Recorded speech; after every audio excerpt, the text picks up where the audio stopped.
Let's talk about something raw, something real. When someone is avoidant, when they're wired to pull back the very moment intimacy gets close, but behind closed doors they're obsessed with you, what's really happening? See, on the surface they're cool, collected, distant, but in private their soul is on fire. They replay the sound of your laugh, they scroll through your pictures at 2 a.m., they reread your texts, and they imagine what it would be like to bridge the gap they've created. That's not indifference, that's obsession hidden behind armor. And here's the truth, that private obsession is not about weakness, it's about conflict. The conflict between the heart that longs for connection and the mind that fears vulnerability.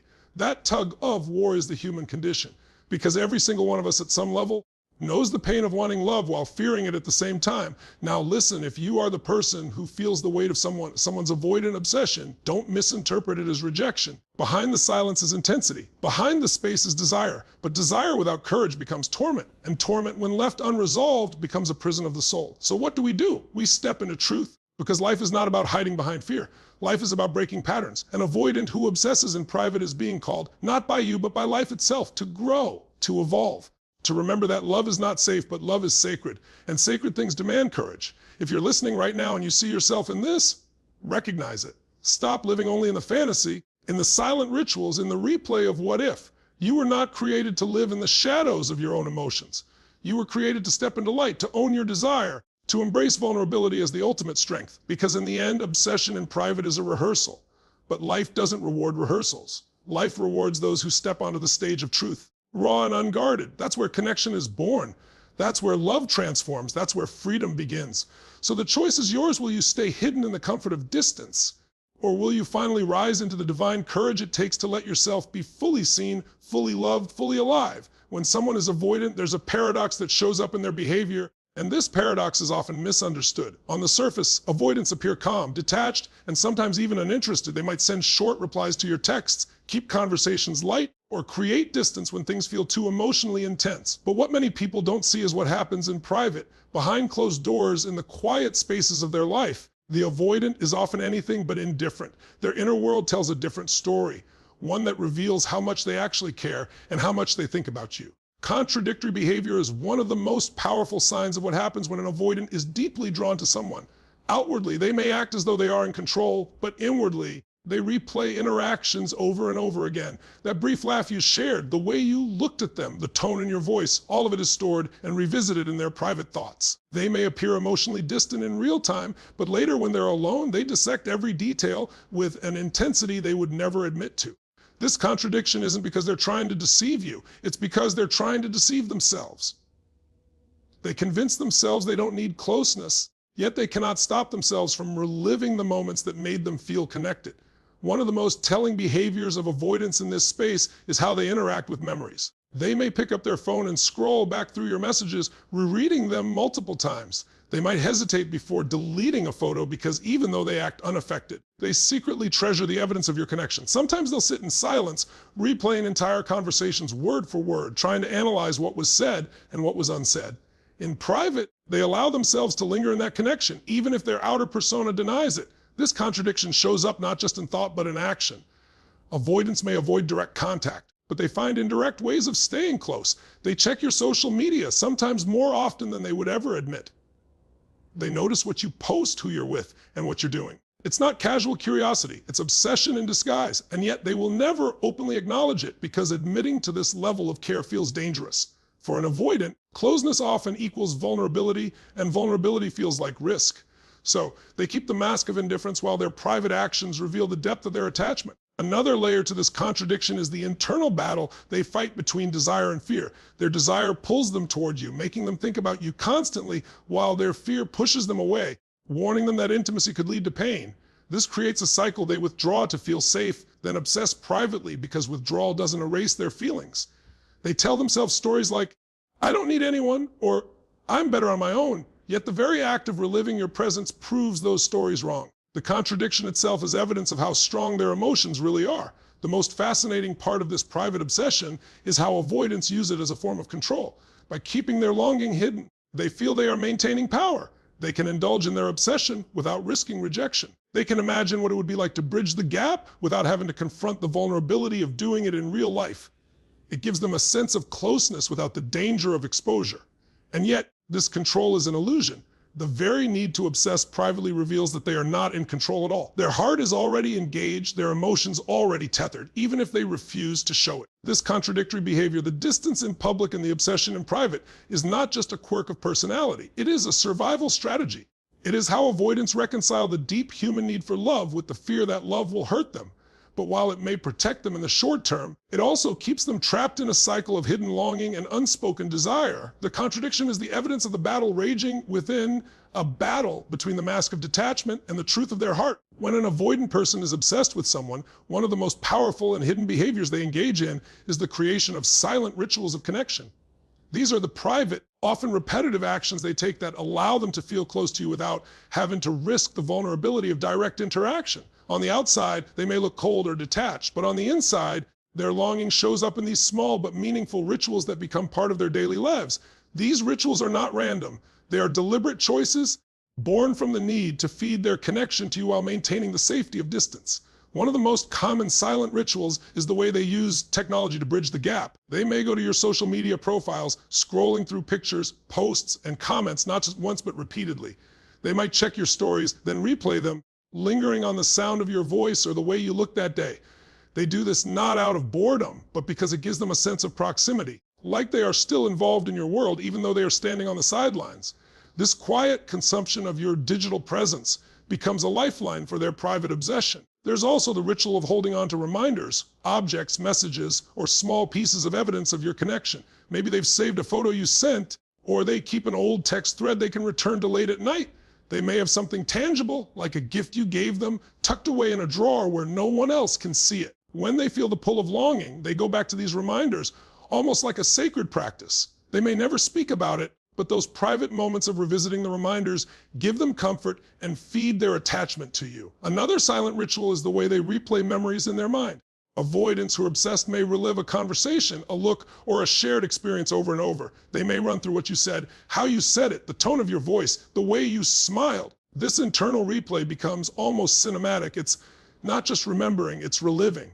And every time they do this, they reinforce the emotional connection, even though they won't express it openly. The memory becomes a place they can return to, a mental sanctuary where they can indulge in closeness without confronting the fears that intimacy stirs in them.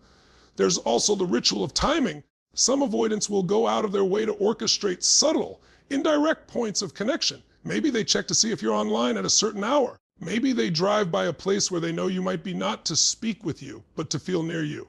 Sometimes they'll even align their routines with yours in quiet ways, creating overlap that feels like connection while still avoiding the exposure of direct contact. These small alignments may seem insignificant, but for an avoidant, they carry powerful emotional meaning. What's most important to understand is that these rituals are not accidental. They are the avoidant's way of managing the tension between their desire for closeness and their fear of intimacy. By creating these rituals, they allow themselves to indulge in their obsession while still protecting their defenses. It gives them a sense of connection they can control, a closeness on their terms without having to face the risk of being rejected or overwhelmed. The tragedy, however, is that these rituals also reinforce the very distance they fear. The more they rely on silent rituals, the less likely they are to step into open vulnerability. Each ritual becomes a substitute for authentic connection, a way to feel close without actually being close. And yet, for the avoidant who is obsessed, these rituals are deeply meaningful. They are not just habits. They are expressions of longing, ways of saying, I care, I miss you, I want you, without ever putting those words into the world. This is why when you look at an avoidant from the outside, it can be confusing. You may see the silence, the distance, the lack of communication. But what you don't see is the secret devotion behind the scenes, the late night scrolls, the quiet revisits to old conversations, the subtle rituals of staying tethered to your presence. These silent rituals are where their obsession lives, hidden but very much alive, revealing the depth of what they feel but are too afraid to fully show. Inside the private world of someone with avoidant tendencies, one of the deepest struggles they face when they're obsessed with you is the emotional tug of war that consumes them. It's not simply attraction mixed with hesitation. It's a powerful inner battle between two opposing forces, the pull of intimacy and the push of fear. This is not a casual conflict. It's an emotional storm that leaves them oscillating between desire and defense, often without resolution. To understand this is to see the human heart at its most conflicted, torn between what it longs for and what it is terrified of. On one side of the battle is genuine desire. Avoidants are not immune to deep feelings.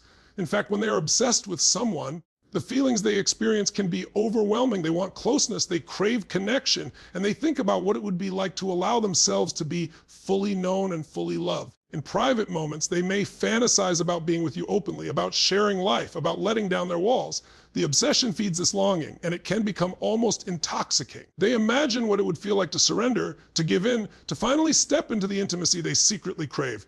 But then almost immediately, the other side of the tug of war pulls just as hard. Fear enters. Vulnerability for an avoidant often feels synonymous with danger. To them, closeness threatens their independence, their sense of control, and the fragile safety they have built around themselves. The moment their heart leans in, their mind screams to lean out. Thoughts like, I'll lose myself, they'll see the real me and leave. Or, I can't handle the responsibility of intimacy, flood in.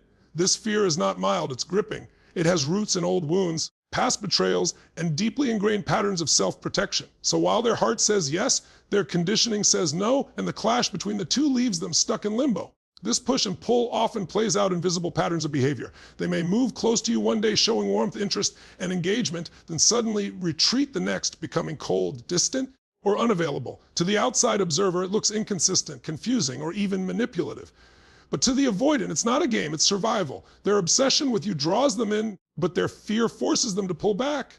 It's as though they're standing on the edge of a cliff, looking at the breathtaking view of intimacy, but every time they think about stepping forward, the fear of falling overtakes them. The tug of war doesn't end when they walk away either. In fact, distance often intensifies the obsession. Alone, they may berate themselves for not staying, for pulling back when what they wanted most was closeness. They may lie awake at night replaying the moments they withdrew, wondering why they couldn't just lean in. Then the cycle begins again. Desire rises, fear counters, and the struggle continues. This endless back and forth is exhausting for them, but it also reinforces the depth of their obsession, because the more they resist, the more powerful the desire becomes. What makes this tug of war so compelling is that it is fundamentally human. Every person in some way has experienced the clash between what they want and what they fear. For avoidants, this inner conflict is simply amplified. The obsession magnifies desire, while their protective wiring magnifies fear. The result is a storm that rages beneath the surface, invisible to the world, but deeply felt within. In private, they may try to resolve this conflict by rationalizing their feelings. They tell themselves they don't really care, that it's not that serious, that they're better off alone. But the truth is those rationalizations are simply attempts to quiet the war inside. No matter how much they try to suppress it, the heart keeps pulling them back toward the person they're obsessed with. And so the tug of war continues, a cycle of advance and retreat, longing and resistance, obsession and denial.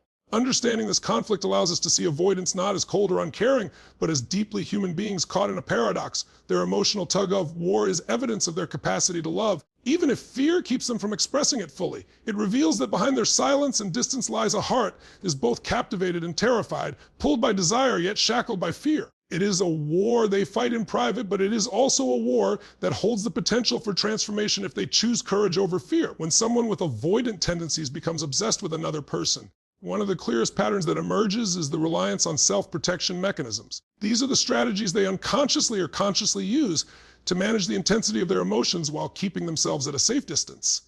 At the surface level, these mechanisms make it look like they are detached, disinterested, or even indifferent. But beneath the mask, what's really happening is a battle of containment. Their emotions are strong, but their defenses are stronger, and so they rely on internal tools to shield themselves from what feels like an overwhelming threat intimacy. One of the most common self-protection mechanisms is rationalization. An avoidant will often explain away their feelings, not just to others, but to themselves. They tell themselves things like, I don't actually care, or I'm better off alone, even as their obsession grows. This inner narrative is a way of neutralizing the intensity of what they feel. By reframing desire as unnecessary, they convince themselves they are in control, when in reality they are suppressing the very emotions that make them feel alive. Another powerful mechanism is emotional suppression. Instead of leaning into the pull of their longing, avoidants try to bury it. They may distract themselves with work, hobbies, or surface-level relationships. They will pour energy into external pursuits, not because those pursuits satisfy them, but because focusing inward feels too dangerous. Suppression allows them to avoid the discomfort of vulnerability. Yet the very act of pushing those feelings down often leads to private obsession erupting in unexpected ways. They may find themselves suddenly overwhelmed by thoughts of the person they're avoiding, or drawn back to small reminders, because emotions that are suppressed don't disappear, they resurface with even greater force. Avoidants also use hyper-analysis as a form of self-protection. They pick apart interactions, analyzing words, gestures, and meanings in a way that creates distance. Instead of experiencing their emotions directly, they intellectualize them. They may ask themselves, did they really mean that? Or what if I misread their intentions? By staying in their head, they keep from dropping into their heart because the heart space feels too raw, too exposed. This analysis creates the illusion of safety, but it robs them of genuine connection to their own feelings. Some avoidants even build walls of cynicism or detachment as part of their protective armor. They may speak dismissively about love or intimacy, projecting an image of strength or independence, when in reality it is a defense against their deepest longing. By downplaying the importance of closeness, they attempt to minimize the significance of the person they are secretly obsessed with. Yet behind closed doors, their actions, checking in on that person, revisiting memories, imagining what could be, betray the truth. At the root of these self-protection mechanisms is fear, fear of rejection, fear of being hurt, fear of losing control. To the avoidant, intimacy is risky, and the obsession they feel only magnifies the stakes. Their mechanisms are like shields they carry everywhere, not because they lack the capacity for love, but because they equate love with danger. And so, while their obsession grows in private, their outer defenses grow just as strong, keeping them trapped in a cycle of longing and avoidance. When an avoidant becomes obsessed with someone, one of the most fascinating dynamics at play is their tendency to build entire worlds of fantasy and projection. Instead of stepping into the vulnerability of real connection, they often retreat into their imagination, where they can indulge in closeness without the fear of rejection. In this private space, the person they're obsessed with becomes larger than life, sometimes idealized, sometimes reinterpreted, but always occupying a central place in their mental and emotional landscape. These fantasies can take many forms. They may imagine scenarios where they finally let their guard down and experience love fully, playing out conversations in their mind where everything goes perfectly. They picture the other person responding with acceptance, understanding, and warmth. This mental rehearsal gives them a sense of intimacy and satisfaction, but it's a closeness that exists only in their imagination. It feels safe because it requires no risk. They can savor the sweetness of connection without having to navigate the challenges that real-world intimacy demands. Projection is another part of this process. Avoidants often project qualities onto the person they are obsessed with, turning them into a symbol of what they secretly crave, but don't feel they can openly pursue. They may idealize the other person as the one who could finally understand them, heal them, or unlock parts of themselves they've kept hidden. This projection isn't always accurate. It's more about their own unfulfilled needs than the reality of who the other person is. In essence, they turn the person into a canvas for their own longing. At times, these fantasies and projections can grow so vivid that they become more compelling than reality itself. The avoidant may find themselves comparing actual interactions with the imagined ones, and often the real connection feels threatening compared to the safety of the fantasy.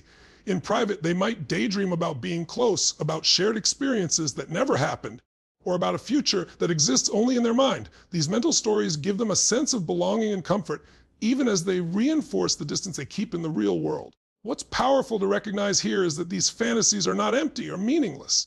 They reveal the depth of the avoidant's desire for connection and the tenderness of their heart beneath the layers of fear. The stories they create are a reflection of what they secretly hope for: acceptance, intimacy, freedom from their defenses. But because they don't yet feel safe enough to risk stepping into reality, the fantasy becomes a substitute. It's the place where they can experience love without danger, where they can open up without exposure. Yet this reliance on fantasy also carries a cost. By living in projection, avoidants deny themselves the fullness of real intimacy. The imagined connection may feel intoxicating, but it can never replace the richness of being truly seen and known. The fantasy offers control, but it doesn't offer growth. It shields them from rejection, but it also blocks them from the very transformation they crave. In the end, their obsession plays out more in the mind than in real life, leaving them with an ache that can only be healed when they summon the courage to bring their inner world into the open. Deep within the private obsession of an avoidant lies something more profound than longing for another person. It is the unspoken desire for growth, healing, and transformation. While their behaviors often look like withdrawal, detachment, or contradiction, beneath the surface their obsession reveals a hidden call to evolve. It's not just about the person they are fixated on, it's about the part of themselves they have suppressed for so long finally stirring awake, seeking expression. For many avoidants, intimacy feels like a threat because it asks them to step outside of their protective patterns. They have learned to equate closeness with loss of control, rejection, or pain. But when they become obsessed with someone, it awakens something in them that goes beyond fear. It awakens possibility. That obsession is not only a reflection of desire for the other person, it is a mirror showing them the parts of themselves that long to be free from the walls they've built. The very intensity they feel, the constant replaying of memories, the fantasies they indulge in, are signals that their soul is restless. In private, they may not consciously think about growth, but the longing they feel carries a deeper invitation. Every moment of private obsession asks them a silent question. What would it take to finally step out of this cycle? What would it take to embrace vulnerability instead of avoiding it? Though they may suppress these questions, the obsession itself is proof that something within them wants more than survival. It wants expansion. It wants transformation. This is where the paradox becomes clear. On the outside, they resist intimacy, yet in the secrecy of their inner world, they crave it so deeply that they cannot stop thinking about it. That craving, that obsession, is life's way of nudging them toward growth. It shows them the gap between the way they currently live, guarded, cautious, self-protective, and the life they could have if they chose courage. Obsession highlights what is possible, even if they are too afraid to step into it. The person they are obsessed with often represents more than love or attraction. They symbolize awakening. They become a catalyst, a figure that reflects back to the avoidant what is missing in their own life. It may not even be about the individual in the end, but about what that individual awakens, the need to soften, to connect, to allow. The obsession becomes a spiritual teacher, pulling them toward their own capacity for growth. But this pull is not without struggle. Growth requires the dismantling of old defenses, and that feels terrifying. To move toward vulnerability means confronting wounds from the past, breaking the illusion of control, and risking the possibility of rejection. Yet at the same time, their private obsession whispers that it's worth it. That on the other side of fear lies something greater: freedom, intimacy, and the fullness of life. In this way, their hidden obsession is both a burden and a blessing. It torments them because it highlights what they are afraid to embrace, but it also guides them toward a path they secretly long for. The real challenge is whether they will continue hiding behind the safety of distance, or whether they will allow their private obsession to become the spark that pushes them into transformation. Deep down, their longing is not only about another person, it's about the evolution of their soul, the unspoken desire to finally live without walls. And so, when we look at the private world of the avoidant, their contradictions, their rituals, their inner battles, their defenses, their fantasies, and their hidden longing, we see not weakness but humanity in motion, a soul wrestling with fear while reaching for love. The message is simple: you are not meant to live half alive, trapped behind walls, but to step into the fullness of who you are, to love boldly, and to let yourself be loved in return. Thank you for giving your presence, your energy, and your heart to this moment. May you walk away not just inspired, but ready to rise into the freedom and connection you were always created for.